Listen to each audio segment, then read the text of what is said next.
बिस्मिल्लाहिर्रहमानिर्रहीम। आज का हमारा टॉपिक है कि एंजाइटी क्या होती है, एंजाइटी की तारीफ़ क्या है, किसे कहते हैं, इसकी मुमकिन वजूहात क्या होती हैं और इसका हल क्या होगा। सबसे पहले हम एंजाइटी की तारीफ़ करेंगे कि एंजाइटी क्या होती है। एंजाइटी में जो डिफरेंट कैफ़ियत होती हैं, अगर हम उनको एक्सप्लेन करना चाहें कुछ अल्फाज की सूरत में, तो वो इस तरह बनती हैं कि एक बेचैनी की सूरत होती है जो कि हर वक्त रहती है, और या इज़्तिराब की कैफ़ियत रहती है, जैसे अंदर कुछ है निकलना चाहता है, कुछ अंदर कुछ कहना चाहता है आपका, किसी चीज़ का आपको इंतज़ार हो जैसे, या आप एक किसी अपनी मौजूदा ज़िंदगी मौजूदा एक्टिविटी से आप सख्त बोरियत का शिकार हो रहे हो और कोई तब्दीली चाहते हों, या आपको कोई अनजाना सा किसी चीज़ का खौफ हो, या किसी चीज़ नॉन खौफ हो, या कोई अनजाना खौफ हो किसी चीज़ का कि कुछ बुरा ना हो जाए। जो आपने कुछ टारगेट्स अचीव करने हैं, जो आप चाहते हैं, चाहे वो रिज़ल्ट है किसी एग्ज़ाम का, किसी बिज़नेस इन्वेस्टमेंट का, किसी भी चीज़ का, कोई एक्टिविटी का, कि वो कब होगा, वो हो क्यों नहीं रहा, वो जल्दी क्यों नहीं हो रहा, वो मेरी मर्ज़ी के मुताबिक क्यों नहीं हो रहा। ये सब वो वजूहात होती हैं जो एंजाइटी को डिफ़ाइन करती हैं कि एंजाइटी की कैफ़ियत में ये होता है, एंजाइटी की बेचैनी होती है, इज़्तिराब होता है। और बाज़ लोगों का कहना है कि कोई वजह नहीं भी होती एंजाइटी की, और बाज़ लोगों का ये मानना है कि एंजाइटी होती ही वो है जिसकी कोई वजह ना हो या जिसकी समझ ना आ रही हो। लेकिन मैं ज़ाती तौर पर ये समझता हूँ कि वजह ज़रूर होती है। वजह समझ ना आ रही हो, इल्म में ना हो, आप उसको जानते ना हो, आप आइडेंटिफाई ना कर पा रहे हो, ये हो सकता है। लेकिन एंजाइटी की कोई ना कोई वजह होती है, जो कि डिफरेंट वजूहात हमने डिस्कस भी की और आगे भी अभी हम करेंगे। एंजाइटी के असरात क्या होते हैं, या उनकी इलामात, या हमें उस मुश्किलात क्या पेश आती हैं। कि एक तो हमने बात कर ली कि एक हर वक्त एक खौफ सी कैफियत होती है, एक ना समझ आने वाली बेचैनी होती है, इज़्तिराब होता है, जैसे किसी चीज़ का इंतज़ार हो, किसी तब्दीली का, कुछ हम चाह रहे हो, कुछ हम कहना चाह रहे हो, हम कह ना पा रहे हो, अल्फाज ना मिल रहे हो, ना समझ आने वाली एक दिल में घबराहट हो सकती है। ये तो होगी उसकी इलामात।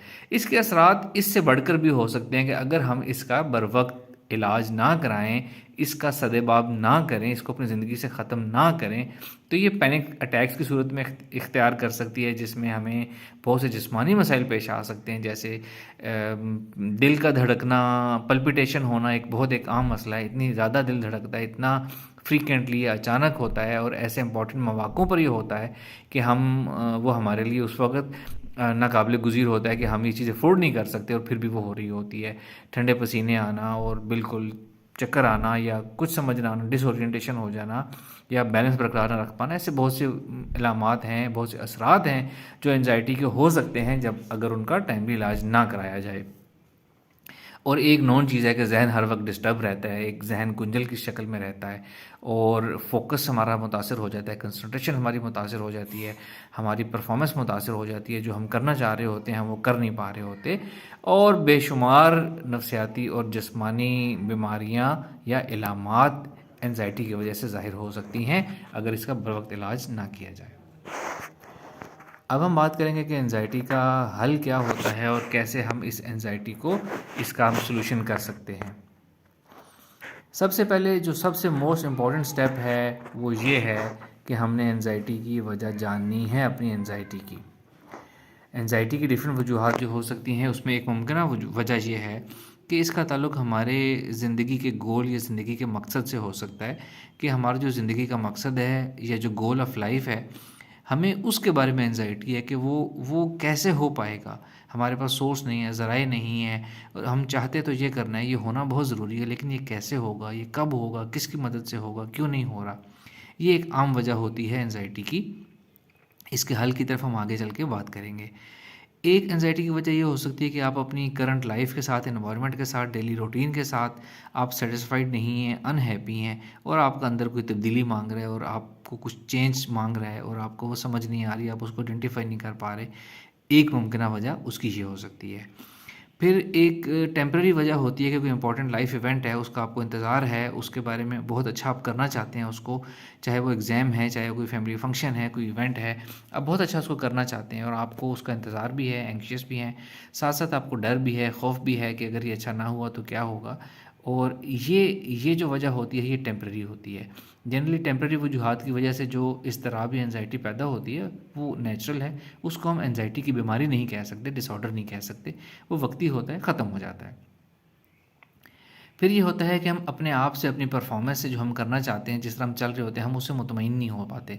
हम अपनी प्रोग्रेस से मुतमईन नहीं होते कि हम ठीक जा रहे हैं, हम ग्रो कर रहे हैं, हम अपनी लाइफ में आगे जा रहे हैं और हमारी परफॉर्मेंस जो हम हासिल करना चाहते हैं, हम उसके लिए सब स्टेप्स ठीक कर रहे हैं।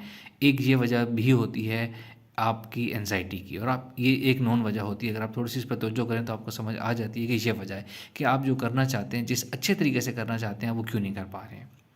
फिर एक ये बोरियत की बात कर ली कि नीड ऑफ चेंज, ये हमने ऊपर हैप्पीनेस वाले उसमें बात कर ली कि हमें कोई, हमारा अंदर कोई तब्दीली मांग रहा होता है और हम उस तब्दीली को इंतज़ार तो कर रहे होते हैं, लेकिन हमें समझ नहीं आ रही होती कि हम क्या चाह रहे हैं। तो ये उस कैफियत को मैंने अल्फाज दिए हैं कि हम मौजूदा ज़िंदगी से, इन्वायरमेंट से बोर होते हैं, अनसेटिस्फाइड होते हैं, हैप्पी नहीं होते। हमारा अंदर एक तब्दीली मांग रहा होता है और वो तब्दीली क्या है, कैसे है, ये हम नहीं समझ पा रहे होते कि कैसे होगा। और जैसा कि हमने पहले बात की कि इसकी रीज़न अननोन भी हो सकती है कि हमें कुछ समझ नहीं आ रही कि हमें ये हमारी एंजाइटी जो है वो किस वजह से है। अब इन्हीं चीज़ों को हम आगे डिस्कस करेंगे कि अगर ये हमारी रीज़न्स हैं तो हम इसको कैसे हल कर सकते हैं इसका। मैंने ये ऊपर हेडर लिखा है कि अपनी एंजाइटी को एक डायरेक्शन दें। एंजाइटी, अगर हम जनरल वर्ड एंजाइटी की बात करें तो ये नेचुरल फिनोमेना है, हर एक के साथ होता है। किसी के साथ कम, किसी के साथ ज़्यादा, किसी के साथ वक्ती, किसी के साथ तूल इख्तियार कर जाता है। तो जो भी आपकी एंजाइटी है उसको आपने एक डायरेक्शन देनी है। डायरेक्शन कैसे देनी है? सबसे पहले अगर तो ये आपके लाइफ के गोल के बारे में आपको एंजाइटी है तो ये एंजाइटी तब होगी जब आपने अपने गोल की प्लानिंग नहीं की हुई, अपनी गोल सेटिंग नहीं की हुई कि आपका गोल क्या है, आपने उसको डिफ़ाइन नहीं किया हुआ, आपने उसकी टाइमलाइन नहीं रखी हुई कि कब आपको वो हासिल होगा, उसके दरमियान क्या क्या स्टेप्स आएंगे, आपको क्या क्या रिसोर्सेज हैं आपके पास, क्या क्या आपको मेहनत चाहिए, क्या क्या चैलेंजेस हैं, क्या क्या शॉर्टकमिंग्स हैं, उनको हल हम कैसे करेंगे। और उसके बाद अपने गोल को आपने ब्रेक डाउन नहीं किया हुआ कि अगर आपका गोल अचीव होना है 2030 में तो आपको 2029 में कहाँ होना चाहिए, 28 में कहाँ होना चाहिए, 27 में कहाँ होना चाहिए, 25 में कहाँ होना चाहिए। और इस तरह गोल को ब्रेक डाउन करके आपने मंथ वाइज उसको, उसमें जो आप करने वाले एक्शंस हैं आपने उनको आइडेंटिफाई करके राइट डाउन नहीं किया हुआ कि इस गोल तक पहुँचने के लिए हमें ये चीज़ें चाहिए, क्या रिसोर्सेज चाहिए, क्या हमें अखराजात चाहिए, क्या हमें मेहनत चाहिए, वगैरह वगैरह। अगर किसी शख्स के पास कोई ऐसा गोल है, उसका जो गोल तो उसने बना लिया, उसके पास उसके रिसोर्सेज हैं ही नहीं, किसी तरह प्रोड्यूस भी नहीं किए जा सकते, फाइनेंसेस अरेंज नहीं हो सकते, या कोई डोमेस्टिक चैलेंज है कि जो आपको लेट से किसी चीज़ की परमिशन नहीं है, आपका गोल है, तो ये आपने गोल गलत बनाया हुआ है। गोल ऐसा होता है जिसमें कोई टाइम फ्रेम होता है, जो अचीवेबल होता है, जिसकी आपकी प्लानिंग होती है कि ये चीज़ें इसमें चाहिए, हम ये चीज़ें ऐसे हासिल करेंगे। तो ऐसा अगर आपने गोल बनाया है जो अचीवेबल नहीं है तो आपको अपना गोल मॉडिफाई करने की ज़रूरत है। अपने रिसोर्सेज, अपने चैलेंजेस, अपनी कैपेबिलिटीज़ के हिसाब से गोल बनाना है, उसकी प्लानिंग करनी है, उसको ब्रेक डाउन करना है शॉर्टर गोल्स में, month wise, year wise, week wise, कि हर महीने, हर साल, हर दिन में, हर हफ्ते में आपने कौन कौन से एक्शन लेने हैं तो आप अपने गोल की तरफ जाएंगे। इसका हल ये है। बाज़ औक़ात गोल ज़िंदगी का ना होना भी एक इस तरह आपका शिकार होता है। हर इंसान का ज़िंदगी का कोई मकसद होना चाहिए। अपनी ज़िंदगी का कोई मकसद बनाएं, कोई बड़ा गोल बनाएं और उसकी तरफ प्लानिंग करें तो आपका ये इज़्तिराब, आपकी एंजाइटी ख़त्म हो जाएगी। फिर ये कि जो हमने हैप्पीनेस की बात की कि हम मुतमईन नहीं हैं, हम खुश नहीं हैं, ज़िंदगी में चीज़ें तो सारी मौजूद हैं, खुशी नहीं है। तो इस हैप्पीनेस के ऊपर हम एक अलग से लेक्चर वीडियो भी करेंगे कि साइकोलॉजी ऑफ हैप्पीनेस क्या होती है और कितनी खुशी किन किन चीज़ों से मिलती है और हमने कैसे हासिल करनी है, इसके ऊपर अलग से डिटेल लेक्चर करेंगे। लेकिन फ़िलहाल इसके लिए ये कि आपने अगर तो पहले तो आप आइडेंटिफाई कर लें कि आपकी क्या वजह हैप्पीनेस है, खुश ना होना आपकी वजह है या बोरियत है, कोई तब्दीली लाइफ में चाहते हैं। तो जब आप आइडेंटिफाई कर लेंगे ना अपनी एंजाइटी की वजह को, आपका आधे से ज़्यादा मसला वहीं पे हल हो जाएगा। बाकी आधा अपनी आइडेंटिफिकेशन के बाद उसके हल आपके जहन में खुद ब खुद आ जाएगा। मिसाल के तौर पर अपनी लाइफ से, रूटीन से वो नहीं है तो अपनी एक्टिविटी चेंज करें, कुछ ऐसा करें जो आपकी ज़िंदगी में तब्दीली ला सके, कुछ ऐसा करें जो आपको खुशी दे सके, जो आपका पैशन है, जो आपकी चॉइस है। इस तरह की एक्टिविटीज़ अपनी ज़िंदगी में शामिल करें और अपनी हैप्पीनेस अपने एक्शन से हासिल करें। कम से कम उतनी हैप्पीनेस जो हम खुद से अपने एक्शंस उससे हासिल कर सकते हैं वो तो हम कर सकते हैं। तो हम एटलीस्ट ये तो ज़रूर कर सकते हैं। फिर ये कि इंपॉर्टेंट लाइफ इवेंट है, इंपॉर्टेंट लाइफ इवेंट की वजह से अगर आपको एंजाइटी और ज़्यादा हो गई है तो उसका एक ही तरीका है कि अच्छी से प्लानिंग करें, अच्छा सा होमवर्क करें, हुस्न तदबीर करें, हर चीज़ का हिसाब करें, हर चीज़ का सलूशन करें, देखें कौन सी चीज़ अचीवेबल है, कौन सी नहीं है। अपना टारगेट सेट करें कि हम इतना अच्छा ये काम कर सकते हैं, इस तरीके से कर सकते हैं, और उससे ऊपर हम नहीं कर सकते। जो उससे ऊपर नहीं कर सकते उसको साइड पे कर दें, भूल जाएं। जो कर सकते हैं उसकी अच्छी सी प्लानिंग करें, उसने तदबीर करें और उसके भी स्टेप्स बनाएं, उसको करना शुरू करें। और अपना काम, अपनी तदबीर, प्लानिंग, अपनी एग्जीक्यूशन पूरी करने के बाद बेफिक्र हो जाएं, मामला अल्लाह ताला की ज़ात पे छोड़ दें, तवक्कल करें। इंशाल्लाह आपका काम भी बहुत अच्छा होगा, इवेंट भी बहुत अच्छा होगा, एंजाइटी भी आपकी ख़त्म होगी। रिमेंबर, हम 2 ही 3 काम कर सकते हैं, मेहनत और हुस्न तदबीर, दुआ और उसके बाद तवक्कल। इन तीनों में से किसी भी चीज़ में कमी आएगी तो आपको एंजाइटी होगी। ये तीनों चीज़ें आप पूरी कर लेंगे तो आपको एंजाइटी नहीं होगी इंशाल्लाह। फिर सेल्फ प्रोग्रेस की बात की थी कि आप अपना ज़िंदगी का गोल तो बनाया हुआ है, लेकिन आप उसमें जैसा परफॉर्म कर रहे हैं आप अपनी प्रोग्रेस से मुतमईन नहीं हैं।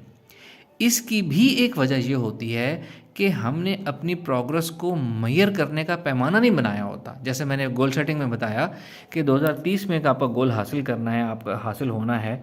आप 2029 में कहाँ होंगे, 28 में कहाँ होंगे, 27 में कहाँ होंगे, 25 में कहाँ होंगे, क्या क्या एक्शन आहिस्ता आहिस्ता किस किस वक्त तक आपने पूरे कर लिए होंगे। अगर आपने ये पूरा ब्रेक डाउन माइलस्टोन बनाया हुआ है ना, ब्रेक डाउन करके year wise, month wise, week wise, day wise, तो उस वीक, डे, मंथ वाइज जब अपने आप को आप एवेल्युएट करेंगे ना कि अब मुझे यहाँ होना चाहिए था, अब मैं यहाँ हूँ, तो आपको ये पता चलेगा कि आप ऑलरेडी अपने प्लान के मुताबिक चल रहे हैं। एंजाइटी तब होती है हमें जब हमने अपना गोल ब्रेक डाउन नहीं किया हुआ होता और हम अपने आप को 2030 वाले गोल सेटिंग, गोल अचीवमेंट की जो डेट है, टाइम फ्रेम है, उससे मैच कर रहे होते हैं कि जी वो गोल तो तब हासिल होना, लेकिन अभी तक हम कुछ कर नहीं पाए। ये इसलिए होता है कि आपने गोल को ब्रेक डाउन नहीं किया हुआ होता। ब्रेक डाउन नहीं कर पाते तो अपनी परफॉर्मेंस को आप एवेल्युएट ठीक टाइम फ्रेम से या ठीक परफॉर्मेंस के क्राइटेरिया से अपने आप को एवेल्युएट नहीं कर पाते, इस वजह से आपको एंजाइटी होती है। तो अपने गोल को ब्रेक डाउन करना है, उसके साथ जो करने वाले एक्शंस हैं वो साथ साथ करते जाना है। उसके बाद जब भी अपनी प्रोग्रेस को आप मेजर करेंगे तो आपको एंजाइटी के बजाय इत्मीनान और खुशी मिलेगी कि आप बिल्कुल ठीक तरीके से जा रहे हैं। अच्छा, अब यहाँ पे एक बात ये भी होगी कि अगर किसी अपनी पूरी मेहनत और पूरी कोशिश के बावजूद अगर आप अपने गोल सेटिंग के जो टाइम फ्रेम थे, ईयर वाइज, मंथ वाइज, उसके मुताबिक नहीं जा रहे, तो इसकी 2 वजूहत हैं। 2 वजूहत मुमकिन हो सकती हैं। या तो आपने जो करने वाली प्लानिंग, हुस्न तदबीर थी, आपने वो सही नहीं किया। अगर आपने वो सही किया तो फिर एक ही मतलब इसका बनता है कि आपने अपना गोल सेट मुश्किल किया हुआ है या नामुमकिन गोल सेट किया हुआ है। तो आपने खुद अपने आप को वैल्यूएट करना है, या अपने गोल को रियलिस्टिक करना है, थोड़ा सा इजी करना है, या अपने हुस्न तदबीर को इम्प्रूव करना है, तो आपकी परफॉर्मेंस बिल्कुल ठीक मुताबिक उसके चलना शुरू हो जाएगी। बोरियत की बात कर ली हमने। बोरियत और हैप्पीनेस वाली चीज़ मिलती जुलती है कि अपनी बोरियत का इलाज करना है, आपने क्रिएटिविटी अपनी खुद तलाश करनी है। हम बहुत से लोग ये समझते हैं कि शायद बिलीव करते हैं कि हमारे पास कुछ इख्तियार नहीं है, हम अपनी मौजूदा हालत को तब्दील नहीं कर सकते। हालांकि 2 चीज़ें सबके पास हैं, एक वक्त और दूसरा जहन।